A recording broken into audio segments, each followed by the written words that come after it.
तो आज मेरा प्रश्न है कि अहम क्या है और अहंकार क्या है?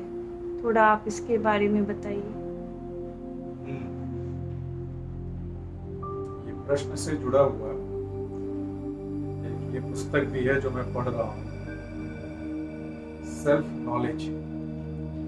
इसको श्री आदि शंकराचार्य जी ने लिखा था। आत्मबोध हिंदी में कहते हैं।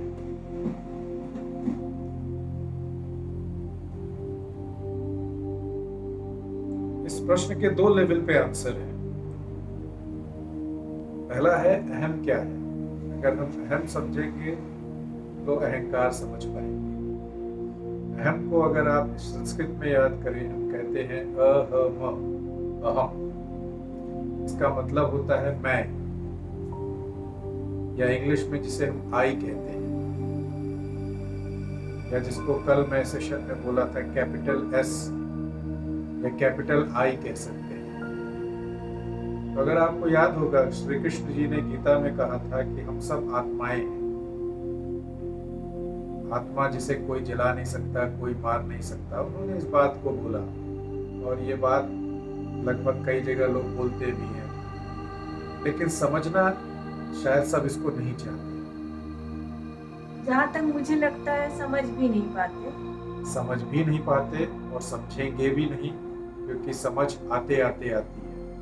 बट अहम क्या है? आपका होना, या जिसे आई कहते हैं या जिसे आत्मा कहते हैं। रियल अहम जो है वो आत्मा है, मैं हूं। तो वो जो आई है, जो मैं है, वो है अहम। बट आत्मा और इस संसार में अंतर है। तो वही आत्मा जब इस सृष्टि में प्रवेश करती है, तो वो जो आई है वो मैं हूं से शुरू होता है। वो आत्मा अपने को इस सृष्टि में पाती है और कहती है मैं हूं, आई एम। वो आई यहाँ पर आई एम से शुरू करती है, और जैसे ही वो आई एम में अपने को पाती है, उसके बाद माइंड उसको अनेक प्रकार के विचारों से घेर लेता है। मैं बन जाता है। वो जो है आई, फिर वो विचारों का मैं बन जाता है। सारे विचार जो अलग अलग प्रकार के कॉन्सेप्ट होते हैं, वो उस आई को घेर लेते हैं, और आई अपने को उन कॉन्सेप्ट में तब्दील कर लेता है या परिवर्तित कर लेता है। और इसकी वजह से वो आई फिर एक अहंकार में, या वो अहम अहंकार में परिवर्तित होने लगता है। इनको हम सामान्य भाषा में देखते हैं। परिवर्तन का प्रोसेस क्या है? कैसे समझे कि ये अहम जो है, आई जो है, मैं जो है, ये परिवर्तित हो रहा है अहंकार में? ये कैसे समझे? अहंकार, अगर आप ध्यान से इसको समीक्षा करेंगे तो हमारा जो होनापन है, एक जो होनापन है कि बस मैं हूं, लेकिन मैं कोई विशेष हूं, वही अहंकार का रूप धारण कर लेता है। अगर इस संसार में देखें, सभी मानव हैं सबसे पहले, लेकिन कौन अपने को मानव मानता है? सब लोग अनेक ढंग से अपने को एक्सप्लेन करते हैं। पहले तो नाम है, मेरा नाम आनंद है, किसी का नाम कुछ होगा, किसी का नाम होगा। चलिए ठीक है, नाम फिर भी कोई समस्या नहीं है। बट उस नाम के पीछे अगर आप जाने लगेंगे तो एक आ जाता है कि मैं इंजीनियर हूँ, मैं डॉक्टर हूँ, मैं ये काम करता हूँ, मैं वो काम करता हूँ। ये भी एक मैंपन का एक स्वरूप होने लगता है।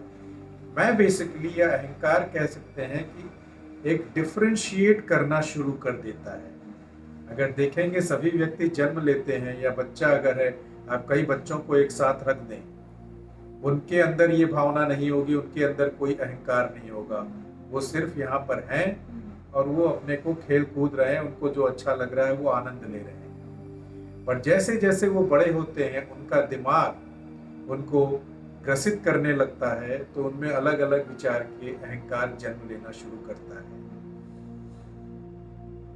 और उसके ढंग से वो अपना बिहेवियर दिखाना समाज में शुरू करते हैं। तो जैसे कि मैंने कहा, सबसे पहले हम मानव के रूप में आए, फिर उस पे नाम हमने लिया, फिर उसमें डिग्री लिया, क्वालिफिकेशन लिया।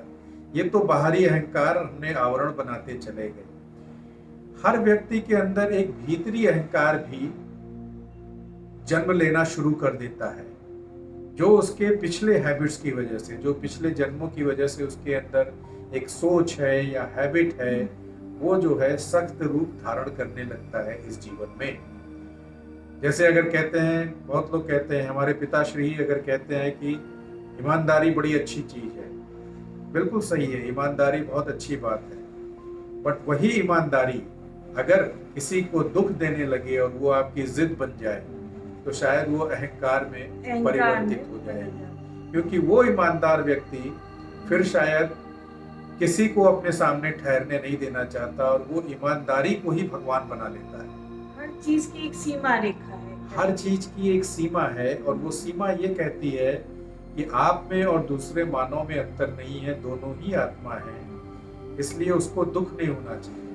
अगर आपका ईमानदारी भी ऐसा सख्त हो जाए कि बजाय वो दूसरों को फायदा देने के दुख देने लगे, तो फिर शायद आपको सोचना चाहिए कि क्या मेरा ये तरीका सही है।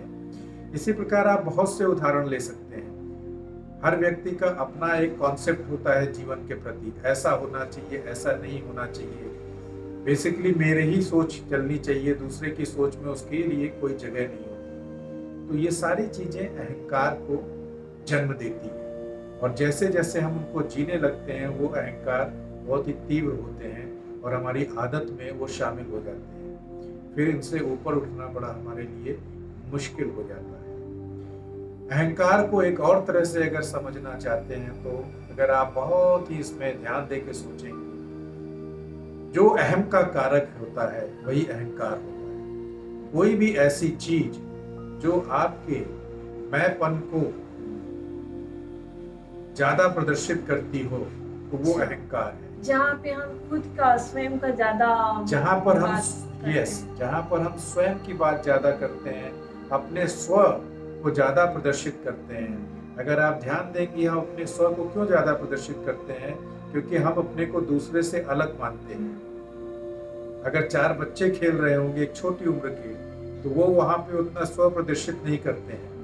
पर जैसे ही वो बच्चे 2 साल और बड़ा कर दीजिए, 6 साल के हो जाएंगे, उनके अंदर भावना आने लगती है कि मेरा फादर ये है, मेरे घर में ये है, मेरे घर में ये है, तो उनको अब वो डिफरेंशिएट करना शुरू हो गया। तो अहंकार बेसिकली कह सकती है कि आपको दूसरों से कैसे अलग हैं, या आप दूसरे से कैसे विशेष हैं, इस बात के लिए प्रेरित करने लगता है। एक तरीके से जब हम अपने को विशेष समझने लगते हैं, औरों से अलग समझने लगते हैं और उसको बहुत प्राउड फील करने लग जाते हैं, शायद वो अहंकार में बदलने लगता है। बिल्कुल, प्राउड भी एक प्रकार का अहंकार है, लेकिन कई बार हम समझते हैं कि वही एक अहंकार है।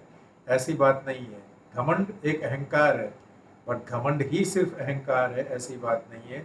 आपकी हर अच्छी बुरी आदत जो आपको ये प्रेरित करती है कि मैं दूसरे से अलग हूँ, वो कहीं न कहीं अहंकार का जन्म देती है आपके भीतर। क्योंकि ऐसा कि श्री कृष्ण जी ने कहा, हम सभी आत्माएं हैं, हम सभी सच्चित स्वभाव के या सच्चित आनंद स्वभाव के आत्मा हैं। तो हमारे में बेसिक कोई डिफरेंस नहीं है। बट इस समाज में, इस सृष्टि में जब हम आते हैं, तो ये डिफरेंस आना शुरू होता है। मेरा एक प्रश्न है कि फिर हम दूसरों से अलग होने का जो फील करते हैं, एक तरीके से ये अच्छा भी तो है? बिल्कुल अच्छा है। अब इसके लिए फिर आपको जाना पड़ेगा शास्त्रों में कि ये सृष्टि बनी ही क्यों, उसका क्या रीजन था। तो आपने बिल्कुल सही कहा, ये सृष्टि क्या है? बहुआयामी है, इसमें विविधता है। कहते हैं कि ईश्वर सच्चित आनंद है, आत्मा सच्चित आनंद का ही स्वरूप है, और वो टोटल एक है, जिसे अद्वैत भी हम कहते हैं। सृष्टि को द्वैत बोला गया है, इसीलिए बहुआयामी है, और इसीलिए खूबसूरत भी है। इसमें आप हर प्रकार के कलर पाते हैं, हर चीज को आप एंजॉय कहते हैं। शास्त्रों में ये भी कहा गया है कि इसीलिए यहाँ पे अवतार और सद्गुरु जन्म लेना चाहते हैं, क्योंकि यहाँ पर माइंड और हार्ट का बैलेंस होता है। तो ये बड़ी ही अच्छी चीज है, बहुआयामी होना या अहंकार होना गलत नहीं है, क्योंकि अहंकार से ही आप इस संसार के सारे भाव को समझ करके अंत में आप संसार से बड़े ही प्यार से अलग हो पाते हैं या संसार को अपने साथ देख पाते हैं। तो ये बड़ी अच्छी चीज है और इसके बिना शायद सृष्टि संभव ही नहीं है। पर जब हम बात करते हैं रिलेटिव अहंकार की, किसी में ज़्यादा किसी में कम, क्या अच्छा है क्या बुरा है, तब हमें इस मैंपन को विभाजित करना पड़ता है डिफरेंट प्रकार के अहंकार्स में, और उसमें तब हम ये चर्चा लाने की कोशिश करते हैं, क्योंकि तभी हम कह सकते हैं कि ये सही है, ये गलत है, या ये कम सही है, ये ज़्यादा सही है। और वही हमें प्रेरित करता है धीमे धीमे उन अहंकारों से मुक्त होकर के एक विशेष प्रकार के भाव में एंटर करने का, जिसे हम लव कहते हैं, यूनिवर्सल लव। पर जब तक हम अहंकार से गुजरते नहीं हैं, हमें यूनिवर्सल लव की प्यास नहीं जगती है या उसका मतलब भी नहीं समझ पा सकते। इसलिए अहंकार का जरूर अपना एक स्थान है, बट वो कब नेगेटिव बन जाता है हमें पता नहीं चलता है। इसलिए उसको समझना मानव को बड़ा जरूरी है, अगर मानव बने रहना चाहता है तो। ओम नमः शिवाय।